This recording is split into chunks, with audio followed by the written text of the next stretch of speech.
Bueno, buenos días o tardes. Este es el primer video de este módulo sobre sistemas electorales y durante el módulo vamos a enfocarnos en 4 grandes temas que van a estar relacionados con 4 cápsulas que vamos a hacer. La primera va a ser una introducción general, que es esta cápsula que estamos viendo. La segunda va a ser una comparación sobre los 2 grandes modelos de sistemas electorales, el modelo de mayoría y el modelo de representación proporcional. En una tercera cápsula nos vamos a enfocar en la evolución del sistema electoral en México a nivel federal y en una cuarta y última vamos a ver la evolución de los sistemas electorales a nivel estatal en las entidades federativas mexicanas. Entonces, en este primer video, primero quisiera hablar un poco de por qué es importante enfocarnos en los sistemas electorales. En segundo lugar, tratar de ver cuáles son las grandes áreas que regulan las leyes electorales. Y en tercer lugar, tratar de ver un poco los modelos generales que surgen a partir de estas reglas, ¿no? Entonces, en primer lugar, ¿por qué es importante entender los sistemas electorales? Quizá para eso primero debemos abordar un tema previo, que es el tema de las elecciones en general y la importancia de las elecciones para los sistemas democráticos, ¿no? Digamos, como todos sabemos, las elecciones libres y competitivas son un pilar del funcionamiento de las democracias representativas, y lo que permiten las elecciones básicamente es, a partir del voto de los ciudadanos, elegir a quienes van a ser los representantes. En los sistemas presidenciales, esta elección supone elegir representantes para ocupar cargos ejecutivos y al mismo tiempo elegir representantes para ocupar cargos legislativos, ¿sí? Es importante aclarar que las elecciones, tal como las conocemos hoy en día, no han sido el único sistema que se ha utilizado para elegir representantes a lo largo de la historia. Hay otros sistemas que tuvieron alguna importancia en el pasado, ¿no? Un sistema de unanimidad, por ejemplo, ¿sí? Todos se ponen de acuerdo para elegir a un representante. Sistemas que utilizaron la lotería, por ejemplo, ¿no? Al azar se determinaba quién ocupaba los cargos públicos, y las elecciones progresivamente, a medida que, digamos, los sistemas políticos modernos se fueron consolidando, se convirtieron en sí en el principal instrumento o mecanismo para elegir a los representantes. Ahora bien, ¿cómo funciona esta elección de representantes? Bueno, como todos sabemos, a partir de reglas, ¿no?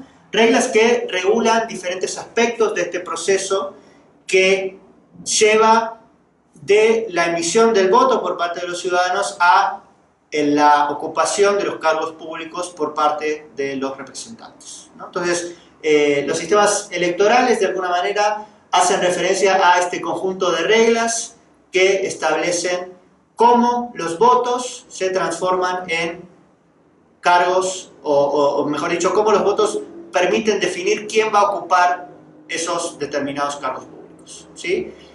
Y estas reglas electorales, los sistemas electorales, son importantes no solamente por esta cuestión, ¿no? Digamos, de establecer claramente cuál es el proceso que se tiene que seguir para transformar estos votos en la elección de representantes, sino también por ciertos efectos que generan en términos políticos un poco más agregados, ¿no? Como vamos a ver más adelante, los sistemas electorales generan efectos en términos de el sistema de partidos, ¿sí? Cuáles son los partidos que se consolidan como principales actores dentro del sistema.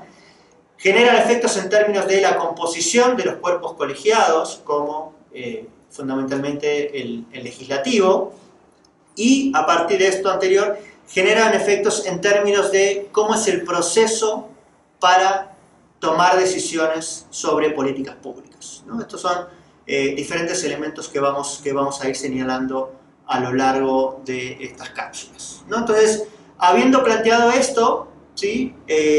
Quisiera en primer lugar establecer cuáles son las grandes áreas sobre las cuales estas reglas electorales tienen efectos, ¿no? Y la primera área tiene que ver con lo que podemos llamar la circunscripción o las circunscripciones electorales.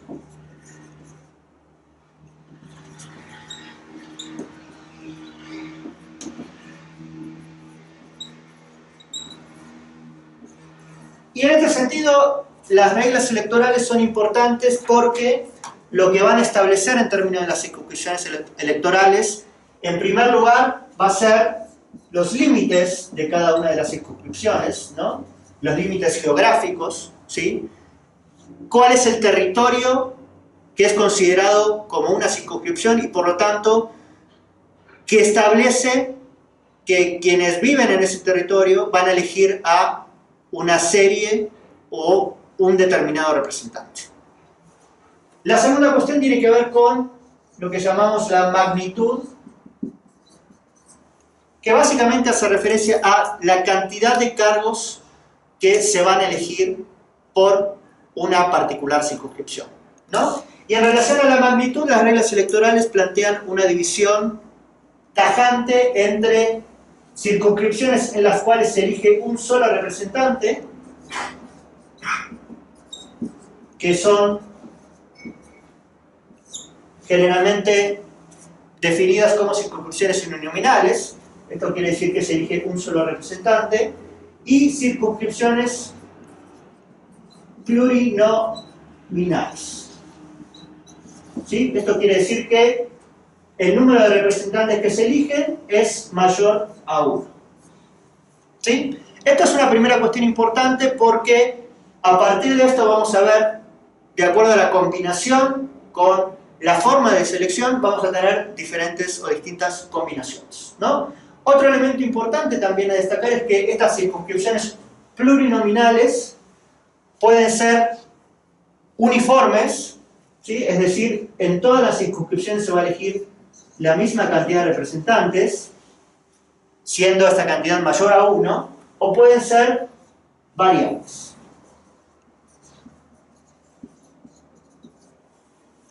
El caso de circunscripciones plurinominales uniformes, por ejemplo, lo podemos encontrar en muchos países en la elección de los senadores, ¿sí? En general, en este caso, los límites de la circunscripción coinciden con los límites de los estados o las entidades federativas o provincias, y la cantidad de senadores que se elige en general es, o mejor dicho, en todos los casos es igual para todos los estados, pero se elige más de un senador, ¿no? O en algunos países se eligen 2 senadores, en otros países se eligen 3 senadores, pero para todos los estados es la misma cantidad y es mayor a 1, ¿no? Por eso hablamos de circunscripciones plurinominales uniformes. En el caso de las circunscripciones plurinominales variables, el número de representantes que se elige por cada circunscripción varía en general de acuerdo a la población de ese distrito o de esa circunscripción electoral, ¿no? Entonces, este es un principio, por ejemplo, que se aplica en diferentes países para la elección de diputados, cuando las circunscripciones electorales coinciden con los límites del estado o la provincia, pero la cantidad de representantes que va a elegir cada uno de estos estados varía de acuerdo a la población, ¿no? Entonces, estados más poblados van a elegir mayor cantidad de diputados en estos casos, y estados menos poblados van a elegir una menor cantidad de representantes, ¿no? Entonces, esta es una primera cuestión a tener muy presente respecto de qué definen las reglas electorales, ¿sí? La segunda cuestión importante que definen las reglas electorales tiene que ver con las candidaturas.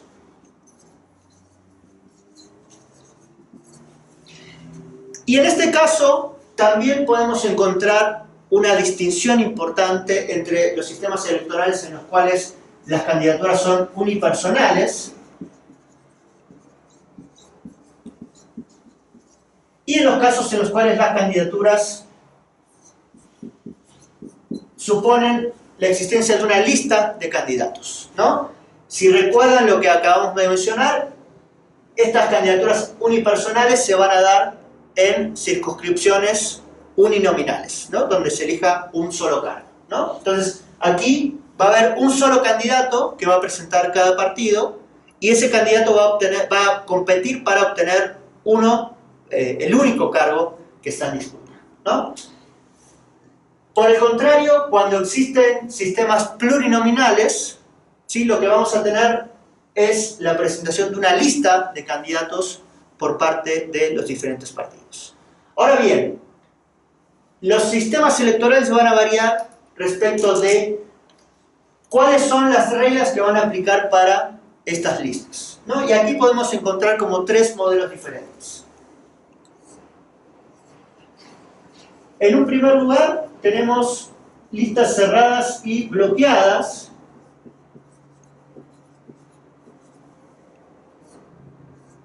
En un segundo lugar tenemos listas cerradas y desbloqueadas.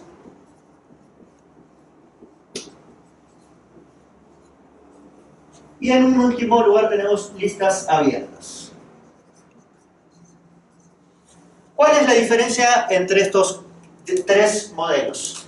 En el caso de las listas cerradas y bloqueadas, lo que va a presentar el partido es una lista de candidatos que el votante va a tener que aceptar o rechazar en su totalidad. Y además respetando cuál es la jerarquía que el partido estableció respecto de los candidatos de esta lista, ¿no?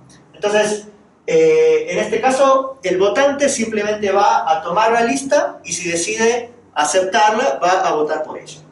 En el caso de las listas cerradas y desbloqueadas, el partido va a presentar una lista, pero el votante va a tener la posibilidad de alterar el orden en el cual los candidatos aparecen en esa lista, ¿no? Entonces, el partido me va a presentar una lista que va a decir el candidato 1 es Pedro, el candidato 2 es Juan, el candidato 3 es José, pero yo como elector voy a poder decir, a mí me interesa que José, en lugar de estar en el tercer lugar, esté en el primero, ¿no? Entonces, eso va a alterar la lista y el orden de preferencias que el partido me presentó.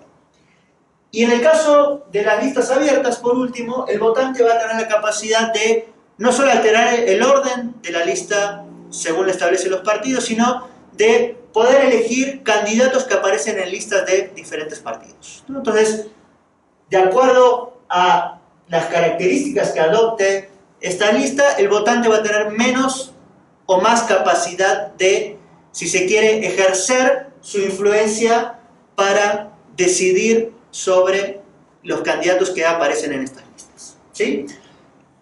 Una cuestión importante que vamos a ver luego es que, de acuerdo a el tipo de listas que se puedan presentar, los partidos van a tener mayor o menor poder sobre la selección de los candidatos, ¿no? Porque en el caso de listas cerradas y bloqueadas, claramente quiénes el partido decide incluir en la lista y quiénes asumen los diferentes lugares en el orden van a ser potestad exclusiva de los líderes partidarios, ¿no? Mientras que en los otros casos los votantes van a tener mayor capacidad y por lo tanto el tipo de vinculación además que se establezca entre los votantes y los candidatos va a ser diferente. En tercer lugar,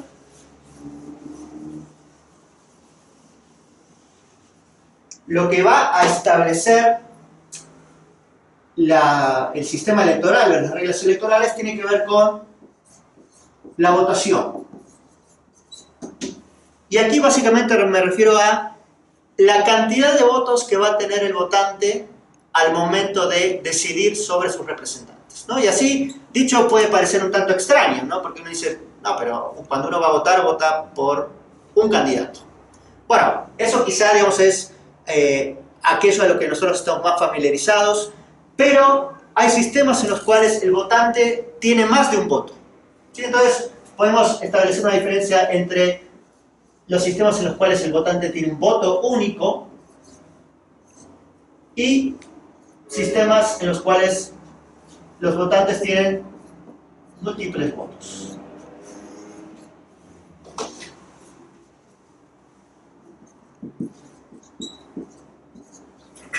En los sistemas de voto único, el votante justamente utiliza su voto para elegir a un candidato en particular, mientras que en los sistemas en los cuales existen votos múltiples, el votante al momento de la elección puede utilizar un voto para elegir un determinado representante y otro o múltiples votos para elegir otro tipo de representantes, ¿no? Por ejemplo, En casos en donde la elección del Congreso se da a partir de sistemas mixtos, ¿no? Sistemas que combinan circunscripciones uninominales, como mencionamos antes, con sistemas que combinan circunscripciones plurinominales, el votante puede utilizar un voto para elegir al candidato que quiere para el sistema, la circunscripción uninominal, y otro voto para elegir a los candidatos que quieren para sistemas plurinominales de representación proporcional, ¿no? Este, por ejemplo, es el caso de Alemania. En ese caso, ¿sí?, el votante puede elegir a estos diferentes representantes de manera diferenciada, es decir, puede votar a un partido para un determinado cargo y puede votar a otro partido para el otro tipo de cargo, ¿sí? En el caso de México, por ejemplo, en donde existe un sistema de representación mixto, si se quiere, ¿sí?, donde se combinan circunscripciones uninominales con circunscripciones plurinominales por el sistema de representación proporcional, el votante vota para ambos cargos pero utilizando un solo voto, ¿sí? Digamos, el voto que el votante utiliza para elegir al representante de la circunscripción uninominal luego se computa también para la distribución de cargos por representación proporcional, ¿no? Pero vamos a explicar eso un poco cuando hablemos en particular del caso mexicano. Por último, y quizá digamos este es el punto más importante, lo que establece el sistema electoral o las reglas electorales es el principio que se va a utilizar para convertir los votos en escaños o curules, ¿sí? Y aquí tenemos también dos grandes principios que marcan una diferencia entre dos modelos o dos grandes modelos de sistemas electorales, y en un caso lo que se va a utilizar es el principio de la mayoría, y en otro caso, o en otros casos, lo que se va a utilizar es el principio de la representación proporcional.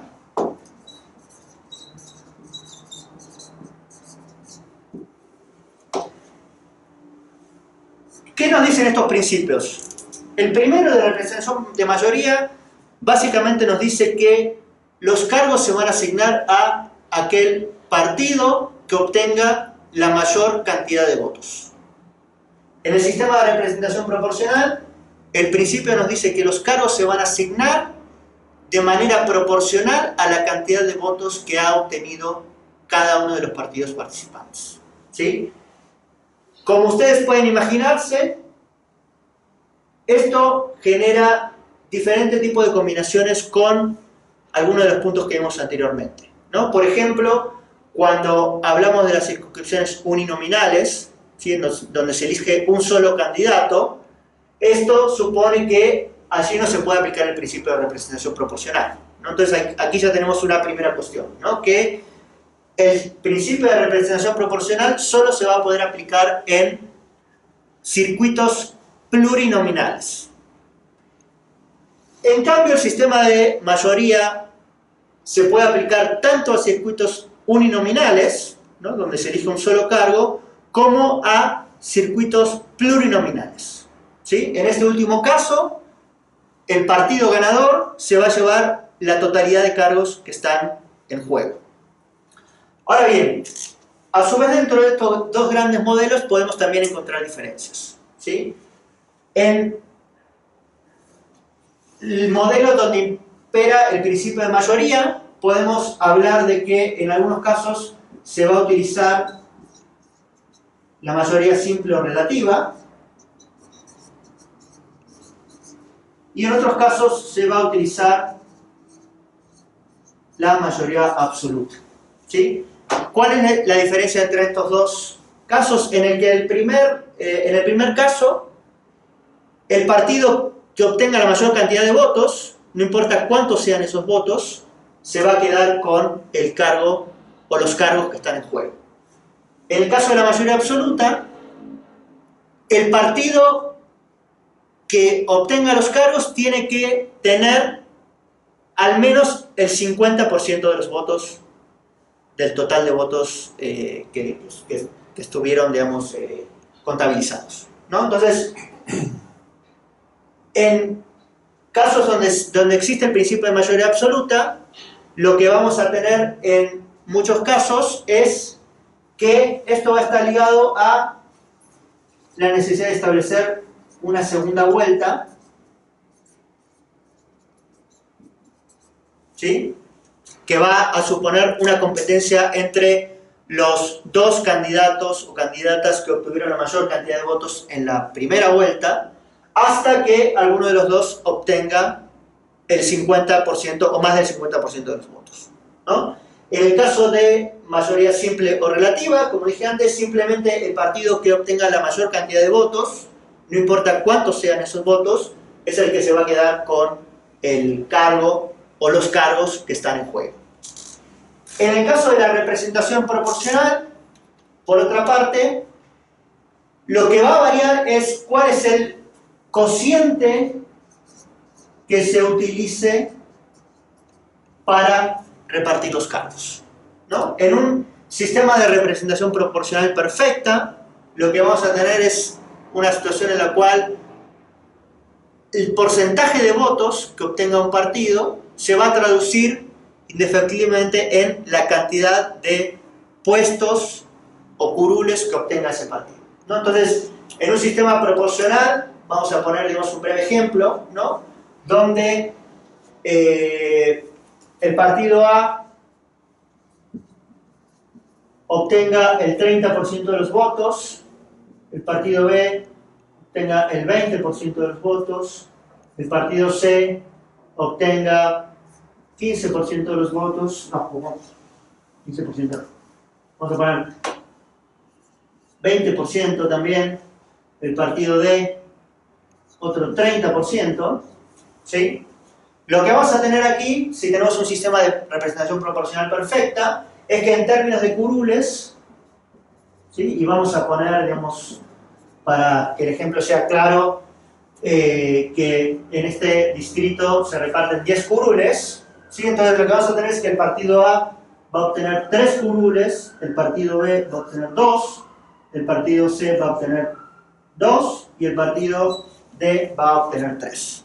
¿Sí? Entonces, la cantidad de votos que obtenga cada partido se va a traducir de manera casi perfecta en la cantidad de escaños o curules que logren los diferentes partidos, ¿sí? Esto es simplemente un ejemplo abstracto, porque en concreto diferentes países utilizan diferentes cocientes para calcular cómo se traducen estos votos en curules, ¿no? Quizá el más utilizado es el sistema D'Hondt, ¿sí? No lo voy a explicar en detalle aquí, pero simplemente lo que hace el sistema D'Hondt es establecer una técnica que lleva a que estos curules se transformen, estos votos se transformen en una cantidad de curules siguiendo una fórmula matemática específica, ¿sí? Ok. Una cuestión importante que surge a partir de todo esto es que diferentes combinaciones de estos diferentes modelos, o de estos diferentes, reglas que se establecen para cada uno de estos ámbitos, va a llevar a la construcción de diferentes modelos de sistemas electorales, ¿sí? Los modelos que por antonomasia, si se quiere, han surgido a partir de la combinación de estos diferentes tipos de reglas son, por un lado, el modelo de mayoría simple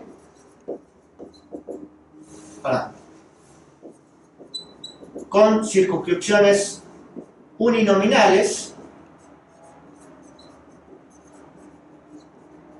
por un lado, y por otro lado, si se quiere, el otro gran modelo es el modelo de representación proporcional en circunscripciones plurinominales. ¿Sí? Estos son, de alguna manera, los dos grandes modelos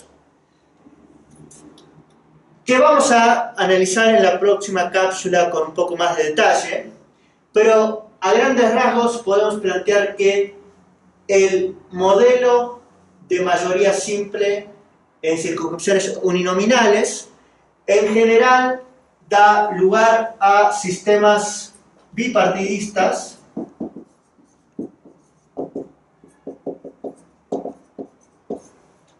mientras que el sistema de circunscripciones plurinominales da lugar a sistemas multipartidistas. Y por lo tanto, otra cuestión que es importante considerar, esto va a generar diferentes incentivos para diferentes tipos de partidos en términos de cuál va a ser el tipo de sistema electoral preferido mejor dicho, por esos partidos, ¿no? Entonces, podemos pensar que los partidos grandes van a tender a favorecer un sistema de mayoría simple por circunscripciones uninominales, porque justamente ese es el tipo de sistema que les va a permitir monopolizar de mejor manera la representación. Mientras que partidos chicos van a preferir sistemas de representación proporcional con circuitos plurinominales, porque en este tipo de sistemas es en donde van a poder tener mayor posibilidad de crecer y de ganar diferentes puestos dentro del sistema de representación.